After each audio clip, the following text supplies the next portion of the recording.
আমাদের বাড়িতে বাবার এই পুজো না আমার এক আলাদা আবেগের জায়গা। আমি সারা বছর অপেক্ষা করে থাকি এই পুজোর জন্য, মানে এই দিনটার জন্য অপেক্ষায় থাকি।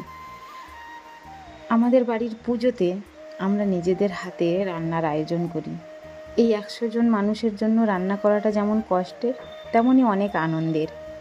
অনেকে ভাবেন ক্যাটারিং দিলেই তো হয়, কিন্তু বাইরের বড় আয়োজনের চেয়ে নিজেদের সাধ্য মতন হাতে রান্না করে খাওয়ানোর যে তৃপ্তি, সেটা অন্য কিছুতে নেই।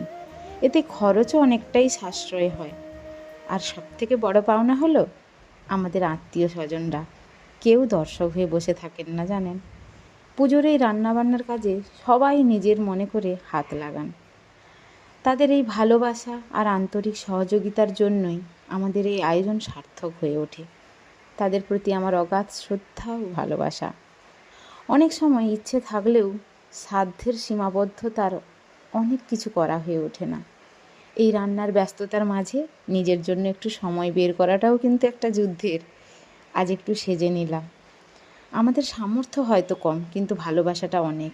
আমাদের এই ছোট্ট আয়োজনের টুকরো মুহূর্তগুলো আপনাদের কেমন লাগলো জানাবেন।